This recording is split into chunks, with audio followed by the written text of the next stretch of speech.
everybody, it's Mr. Cubby here, and today we're talking about a new unit, and it is on limits. The first thing I want to emphasize is limits are the first unit in AP Calculus. They are extremely important in AP Calculus. They're the foundation of calculus. So I really want you guys to, for these last few weeks, be really engaged with this content because it's extremely important for next year. It's the most important thing that you know for next year. Okay. All right. So to talk about evaluating limits, I'm going to throw out a little scenario. So let's pretend like we're in quarantine and it's my birthday, which happened. And I decided to throw a party, only nobody can come. And my wife says she doesn't want to come, so it's just me and Benny. Anyway, at my birthday party, I decided to blow up a balloon. Okay. And being a mathematician, I decide to make a little table keeping track of how big I blow up the balloon. Okay. So I'm blowing up a balloon.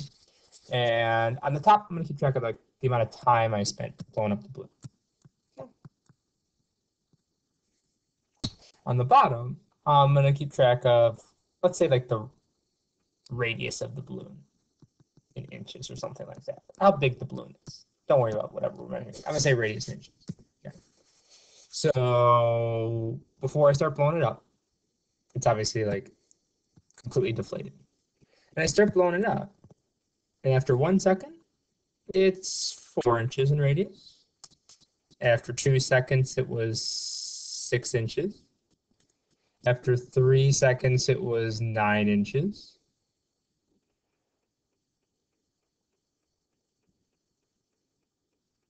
And sorry, I'm going to add 2 more to write all over my face. That's right. After 4 seconds, it was 11 inches. And then after 5 seconds, I was blowing it up. It got so big, it just popped. Okay. I really want to try and answer this question. How big did the balloon get? What I really want to emphasize is that answering the second question is not going to answer the first one. So if you want to answer how big did the balloon get, you can't say how big was the balloon after 5 seconds, because after 5 seconds, it exploded. It wasn't there. It doesn't exist after 5 seconds. So if you want to think about how big the balloon get, looking at 5 seconds is not the way to do it. Okay? Looking at 4 seconds isn't the way to do it, because if you said the balloon only got to be 11 inches, you're forgetting that it kept getting bigger and bigger and bigger until it popped, and it didn't pop until exactly 5 seconds. So if you want to answer how big did the balloon get, you really want to know how big it got when. You want to know like really close to 5, 4.9 seconds. And that might give you a good idea. But if you wanted to get like even more accurate, maybe you'd look at like 4.99 seconds and see how big the balloon was. If you want to get even more accurate, you'd look at like 4.9999999 seconds and see how big the balloon was then to give you an idea of how big the balloon gets. But you'd never, ever, ever look at how big the balloon was at 5 seconds. If you looked exactly at 5 seconds, it popped. Okay? So the idea of looking at what happens to one value as another value gets very, very close to a number, but is not that number, is called a limit. Okay? You with me? That's the idea. Okay. So if you think about this balloon example, we get 2 different ideas here. And one of them is thinking about the function value, and one of them is thinking about this idea of a limit. And the notation, the way you write these, is different, and it's very important. So let's go back up to the balloon example, and for my sad, sad birthday party. And let's think about the radius as being a function r of t and time being c. And in function notation, asking for a function value, excuse me, I could look at this scenario and I could say, what is r of 5? What is the radius at time 5? Okay. Well, at time 5, the balloon popped. The radius was not a thing. It was undefined. The function isn't defined, the balloon popped. Okay, so you guys know function notation. It means this is the x value, or in this case, the t value that you're plugging into this outer function. Okay, that's not new. That's function notation. There's this new notation called limit notation. And what you want to say is this idea. What you want to say is, hey, how big did the radius get as the time got close to 5? I'll say that again. How big did the radius get as the time got close to 5? And the way you say that is you say, I'm thinking about the radius function, and I'm thinking about a limit of that. And a limit, again, you should think about now just means you're approaching a value. Well, what value is approaching what? The t value is approaching 5. And I want to think about a limit. And then down here, we say our t value is going towards 5. Okay. And I want to think about how big the radius got as the time went towards 5. And that is actually answering how big did the balloon get. Okay, this question and this question are different things. This top one is a function value, it's function notation. This bottom one is a limit value, it's limit notation. Now, what is the answer to this limit? We don't really have enough information, but let's say the balloon ended up getting to be at 4.99999. It was really close to like 12 inches. So then I'd say, well, the limit was 12 inches. But the function value at 5 was undefined because the balloon popped. Okay? Cool. All right. So I want to kind of connect this with back to our rationals unit and think about if you have a hole in the graph, a removable discontinuity. I'm going to sketch a little graph for you real quick. Okay. So let's say we got a little graph like that, and we got this hole, that little red hole in our graph. And I just want to think about, again, the difference between the function values and the limits here. Okay. So if I ask you the question, what's f of 2? I'm asking you, what's the y value that goes with an x value of 2? So if you look at this graph, at an x value of 2, we have a hole in the graph. There is no y value. Our function is undefined. We have a hole in the graph. Look, there's a hole there. There is no y value. That's what a hole is. But if I ask you a different question, if I ask you, as x gets close to 2, what do the y values get close to? This is a different question. This question, this red question here, is a different question than that one. Because you can look at this graph and you can say, well, as my x values got close to 2, my y value was getting close to 2. So here's my y. I'm really close to 2 there. And so the answer to that would be 2. So my x values got close to 2. So as those blue dots got close to the hole, my y values were getting closer to 2. And so the limit as x goes to 2 is 2. That's different than asking the y value exactly at an x value of 2. Those are different things. Okay, and that's why you get different answers here. One final thing that I need to emphasize is the idea that if you're thinking about a limit, and I didn't do this in the balloon problem, the balloon example, but in general, when you're thinking about a limit, you need to approach that x value from both sides. So if you look at my little blue dots, like I'm thinking about my x values getting close to the dot, or to the hole, from both the left side and the right side. If you only want to consider from one side or the other, you can do that. And the way to do that is like this. Let's say I just wanted to think about these pink dots. Well, I would say I want to think about my x values getting close to 2 for this function. But I want to think about coming from the negative side. And so you put a little negative there. The reason we're thinking about coming from the negative side is look like these dots here are coming from the negatives. Okay, so they're getting closer to 2. They're just coming from the negative side, so you put that little negative right there. So the answer to that is as you come from the left, from the negative side towards 2, your y values are still getting closer to 2. And as you come from the positive side, again, if I'm coming from the positive side, I'd be like looking at these red dots. As my x values get closer to 2 from the positive side, my y values get close to 2. In order for a limit to exist, in order for you actually to be able to answer a value, the left side and the right side have to be the same thing. Okay, and we'll see some examples where they're not, and I'll tell you what you got to do there. Let's dive into some problems. If you're a little bit confused right now, that's okay. Like, it's going to make more sense when we actually see some problems. Okay. All right. So here's a graph. We're going to answer some questions about this graph. Okay. The big thing I want us to focus on is the difference between question 1 and question 2. Question 1 is saying, as your x values get close to 1, what do your y values get close to? Well, I'm going to get my x values, and I'm going to come close to 1 from the right.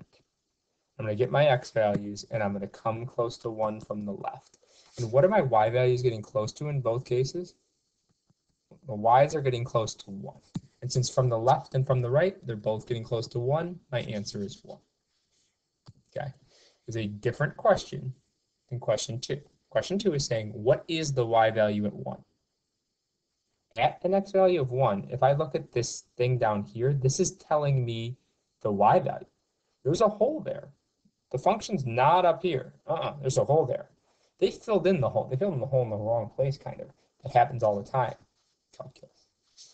The hole is filled in at -1. So the y value at 1 is -1 because they filled in the hole at -1. But if you look at the green and the red, as you get close to 1, you're actually getting close to a y value of 1. So those two things are different. Okay. Again, go back to me and my birthday party. Asking how big the balloon was at 5 seconds, it's a different question than asking how big did the balloon get as the time got close to 5 seconds. Those are different questions. It got close to 12 inches. But at 5 seconds, it exploded. It wasn't even there. So those are different questions. Okay. See another one. You'll get a hang of it. Okay. As x goes towards -2, what do my y values get close to? Well, let's go towards -2. An x value of -2 is right there. Let's go towards it from the right. Let's go towards it from the left. What are my y values getting close to in both cases? Getting close to -1. Okay. What is the actual y value at -2? Oh, it's just -1. So in this case, our function value and our limit are the same. Okay, and that happens all the time. In fact, that happens the majority of the time. There's nothing weird going on in the graph here. If you look at that chunk of the graph, it looks completely normal. The function value and the limit are exactly the same thing. It's only when weird stuff's going on, like your balloon explodes, or there's a hole in the graph, that the difference between the limit and the function actually matter. I'll say that again.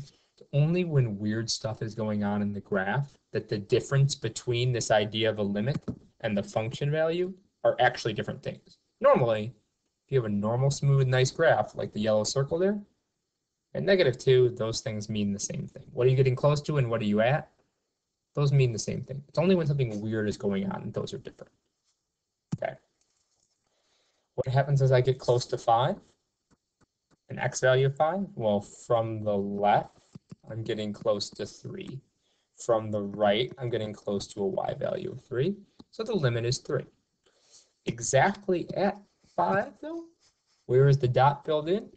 Well, the dot's filled in at 5. So the function value is 5, but the limit is 3. Okay.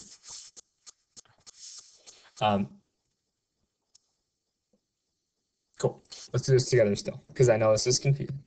Okay, so let's start with this question. Okay, so we got a graph here, and this question is saying, hey, as your x values go towards -1, there's a little plus sign there. And that means we're going to come towards -1 from the right. What do the y values go towards? Okay, so let's do this. We're going to come towards -1, and we're going to come from the right side. And we're looking at our y values, looking at our y values, looking at our y values. What are our y values getting close to? They're getting close to 2. See that? Okay. With me? All right. Let's try this one. As x gets close to +1 from the left side, what do the y values get close to?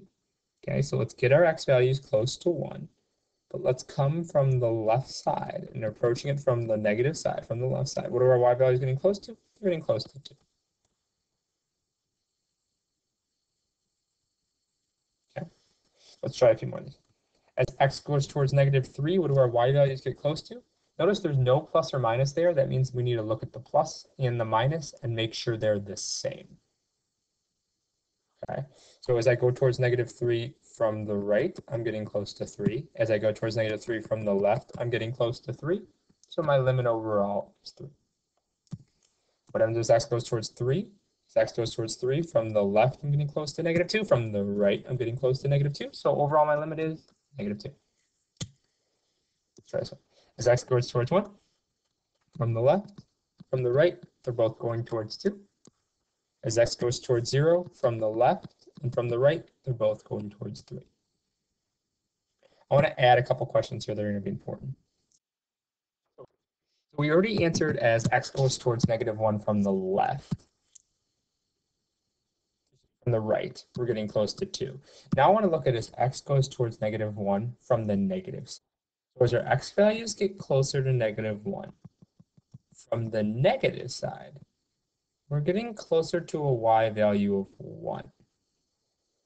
And if you look at the graph, we have something weird going on at -1 that we haven't really seen before. And it's like the graph's going, and I got holes and stuff. I know holes are a thing now. But it's going along here, and then all of a sudden the graph like flies all the way up there, jumps up there. We're going to call that a jump discontinuity. And we'll talk more about that later. But it's something weird. So let's see what happens here. What happens is the limit from the right and the limit from the left are different things. As you come from the right, you come towards a certain y value. And as you come from the left, you come towards a certain y value. Those are different. So if you ask the question, well, as you go towards -1, what y value do you go towards? You can't really answer that question. You're like, well, are you coming from the right? Are you coming from the left? So since you can't answer that question because those two numbers are different, you say the limit does not exist. Okay? Because from the left and from the right, you're approaching different values. I know what you're thinking. Didn't Lindsay Lohan make that up or something? She did not, but she did say it in Mean Girls, which is probably what you're thinking of. And I can't really play you guys videos, but I put the link to the Mean Girls clip underneath the video for today. So you can go watch that. Maybe it'll help you, maybe it won't. Okay. I want to step away from the graphs for a second and just think about tables. I want to think about finding a limit based on a table. Which is not as important as doing limits graphically, but it is important to help us understand the concept. So we have a function here. And I want to think about how do you do f of 3? I know how to do f of 3. You plug in 3.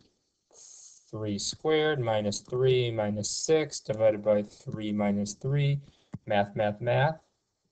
I get 0 over 0. What's 0 divided by 0? Don't say 0, don't say 0, don't say 0. Right, it's undefined. Okay, so f of 3 is undefined. If you plug in 3, you don't get out a y value. Undefined. Don't say no solution, it's called undefined. But if I want to think about what happens as you get close to 3, from the left, from the right, and overall, I can do that by thinking about a table, okay? And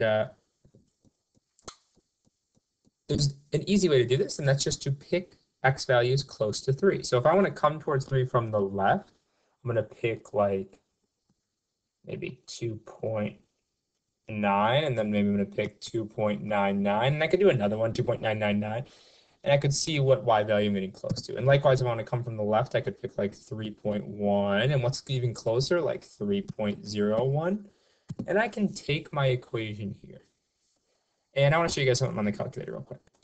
I plugged in the equation into my calculator, but I want you to hit second table set, second window, and I want to change your independent, your x values to, oh, excuse me, to ask. And what this does is that when you hit second graph and you go to your table, it's going to ask you what x values you want to know, which is really useful for here because I'm just going to plug in the x values I want to know. 2.9,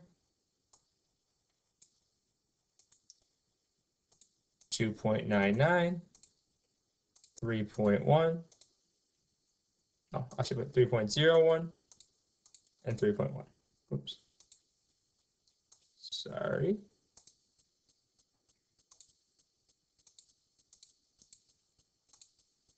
Let's copy these down into our table real quick.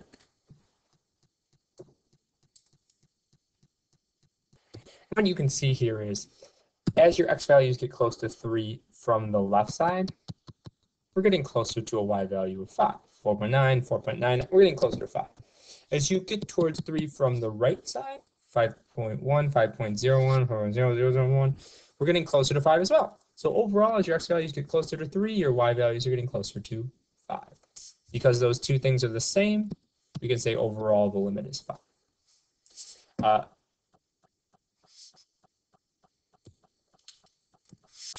Let's tackle this one together. And this one, let's not use our calculator, let's just do it by hand. Okay, so I'm going to kind of pause at a few points and kind of guide you through it, but I'm hoping you can kind of figure this out. Okay, so at 3, we have a y value of 0 over 0, so we're undefined at f equals 3. I took some y values approaching 3 from the left and the right. Excuse me, some x values approaching 3 from the left and the right, and I'm going to figure out the y value. How am I going to do that? I'm going to plug them in. What's the absolute value of 2.9 minus 3 divided by 2.9 minus 3? 2.9 minus 3 is negative 0.1. Absolute value of negative 0.1 is positive 0.1. Divided by what's 2.9 minus 3? Negative 0.1. What's 0.1 divided by negative 0.1? Negative 1. So I'm going to plug in, pause, and plug in the rest of these. Okay, so what you'll notice is when we're coming towards 3 from the left, our y values are just negative 1. They're getting closer to negative 1 because they are all just negative 1. When you come towards 3 from the right, though, our y values are 1. They're getting closer to 1 because they all are 1. So what happens here is that the limit from the left and the limit from the right are different things. As you come towards 3 from the left, you get towards negative 1. As you come towards 3 from the right, you're at 1. So overall, as you go towards 3, what's the limit? The limit does not exist. Okay, that's the Lindsay Lohan, right? As you go towards 3 from the left and the right, you're not going towards the same thing. Graphically, we'd have a situation like this. We'd have a big jump in the graph. Okay? And that's when your limit does not exist. Okay. I want to skip down to this one because this one's just kind of cool. Okay, this is just a cool example that I want to do with you. So I want to think about as x goes towards 0, what happens to this function? And I'm going to do this with the table. Okay, so first I'm going to just plug in 0. Well, I get 1 plus 0 to the 1 divided by 0. 1 divided by 0 is undefined. What's 1 to the undefined? It's undefined. Okay, so at x equals 0, my function's undefined. But I want to know what happens when I get close to 0. I don't really care what happens at 0. I want to know what happens when I get close to 0. So I'm going to pick some x values. These are the ones I picked. I'm going to plug them into my calculator. I use my little table setting thing to plug in those x values and get out those y values. And what you see here is, for some reason, weirdly enough, as I get close to 0 from the left, and as I get close to 0 from the right, and if I want even another decimal place, I'd see this even more. My y values are actually kind of coming together. Like I'm at 2.5, 2.6, 2.7, a little more, 2.9 or 2.8, and then 2.7. They're kind of coming together at like a little more than 2.7. Seems super random. They're coming together. They're agreeing. And the number they're coming together to is E. You guys remember E? 2.711, that really weird number that came up in those exponential problems? This is the limit definition of E. Pretty cool, huh? I know you guys like that one. Yeah, you're getting closer to this random number, but it's not random. It came out of this kind of natural, simple problem. And it's one of the ways that they figured out things about the number E. Okay? All right. I was going to end it, but we should do one more thing real quick. Sorry, this is such a long video. All right, last one I want to look at is f of x equals 1 over x squared, and I want to answer these questions. Okay, so what's f of 0? What's 1 divided by 0 squared? Well, that's 1 divided by 0. That's undefined.